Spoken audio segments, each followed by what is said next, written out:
நிலா காயத்ரியை சமாதானப்படுத்துகிறாங்க. இங்கே பாரு காயத்ரி, ஒரு ஜென்ஸ்கிட்ட நம்ம பழக ஆரம்பிக்கும்போது, அதாவது லவ் பண்ண ஆரம்பிக்கும்போது அவங்க கேரக்டர் என்ன, என்ன படிச்சிருக்காங்க, அவங்களுக்கு கல்யாணம் ஆயிடுச்சா இல்லையா, அவங்களோட பின்பலம் என்ன அப்படின்னு கொஞ்சமாவது தெரிஞ்சுக்கிட்டு அவங்களோட பழகணும். இல்லைன்னா இப்படி தான் ஆகும். இது உன்னோட வாழ்க்கை பிரச்சனை. உன் லைஃப் பார்ட்னரை தேர்ந்தெடுக்கும் போது நீ கொஞ்சம் கவனமாக இருக்க வேண்டாமா?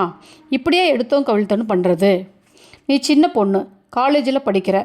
உன்னை நம்பித்தான் உங்கள் அம்மாவும் அப்பாவும் இவ்வளோ தூரம் உன்னை தனியாக வீடு எடுத்து தங்க வச்சு படிக்க வைக்கிறாங்க. அவங்களுக்கு உன் மேலே எவ்வளோ நம்பிக்கை இருக்குது பாரு. அந்த நம்பிக்கையை நீ கொஞ்சமாவது காப்பாற்ற வேண்டாமான்னு நிலா காயத்ரிகிட்ட கேட்குறாங்க. காயத்ரி உண்மையை புரிஞ்சுக்கிட்டு நல்ல விதமாக நிலா கிட்ட பேசுகிறாங்க. காயத்ரி, உங்களை இவ்வளோ மனசு வேதனைப்பட வச்ச சோழனை சும்மா விடக்கூடாது. சோழனுக்கு ஒரு புத்தி புகட்டணும். நான் ஒரு பிளான் சொல்கிறேன், கேட்குறீங்களா? நீங்களும் எங்கள் கூட கிளம்பி எங்கள் வீட்டுக்கு வாங்க. எங்கள் வீட்டுக்கு போய் சோழனை நல்லா மிரட்டி விட்டுட்டு உங்களை கொண்டு வந்து இங்கே விட்டுட்டு போகிறோன்னு நிலா சொல்கிறாங்க. அதுக்கு காயத்ரி, இல்லைங்க வேண்டாம், இந்த ப்ராப்ளத்துக்கு நானும் ஒரு வகையில் காரணம், அதனால் சோழனை விட்டுடலாங்க அப்படின்னு காயத்ரி சொல்கிறாங்க. அதுக்குள்ளே காயத்ரியோட ஃப்ரெண்ட்ஸ் எல்லாம் ஃபுட்டு ஆர்டர் பண்ணி வச்சுருக்காங்க. நிலாவும் காயத்ரியும் சிரிச்சுக்கிட்டே கதவை திறந்துட்டு வெளியே வராங்க. காயத்ரி இப்படியை பார்த்த உடனே காயத்ரியோட ஃப்ரெண்ட்ஸ் எல்லாம் ஹாப்பி ஆகிடுறாங்க. எல்லாரும் சந்தோஷமாக பேசி சிரிச்சுட்டு சாப்பிட்றாங்க.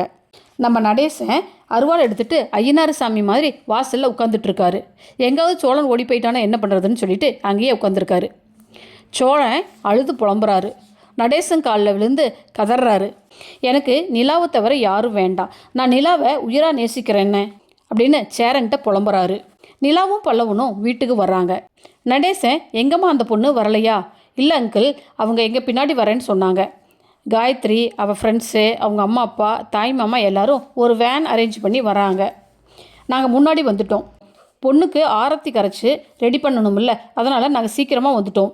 அவங்க இன்னும் 1 ஹவரில் இங்கே வந்துடுவாங்கன்னு பல்லவனும் நிலாவும் அப்படியே கோர்வையாக பேச சோழனுக்கு நடுக்கமாயிடுச்சு. ஏண்டா டேய், என்ன இப்படி பண்ணுறீங்க அப்படின்னு சொல்லிட்டு போய் ரூமுக்குள்ளே கதவை சாத்திக்கிறாரு. சோழன் ரூமுக்குள்ளே போய் அழறாரு. என்ன பண்ணுறதுனே தெரியாமல் உறைஞ்சி போய் உட்காந்துட்டாரு. வெளியே பாண்டியனும் சேரனும் நிலாக்கிட்ட நடந்தது எல்லாம் சொல்கிறாங்க. சோழன் நிலாவை தவிர தன்னோட மனசில் வேறு யாருக்கும் இடமில்லைன்னு சொன்ன வீடியோவை எடுத்து காட்டுறான் பாண்டியன். எல்லோரும் பேசி சிரிக்கிறாங்க. பல்லவன், அண்ணி, அண்ணன் காயத்ரியை நம்ம கூட்டிகிட்டு வந்துடுவோன்னு நம்பி ரொம்ப பயந்துட்டார், பயங்கரமாக எமோஷனல் ஆகிட்டார், பார்த்தீங்களா இந்த வீடியோவில் அப்படின்னு சொல்கிறான்.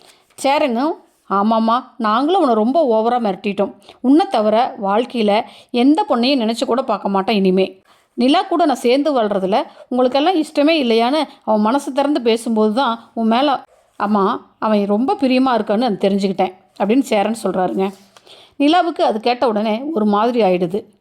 ஆளாளுக்கு சோழன் நிலா மேலே வச்சுருக்கிற பாசத்தையும் எடுத்து சொல்கிறாங்க. நிலாவுக்கு சோழன் ரூமுக்குள்ளே ஏதாவது பண்ணிக்குவானோ அப்படிங்கிற சின்ன பயமும் எட்டி பார்க்குதுங்க. நிலா சோழன் ரூம கதவை தட்டுறாங்க. சோழனுக்கு காயத்ரி வீடு தான் வந்துட்டாங்கன்னு நினச்சிட்டு படப்படன்னு வருது. என்ன செய்கிறதுனே புரியல.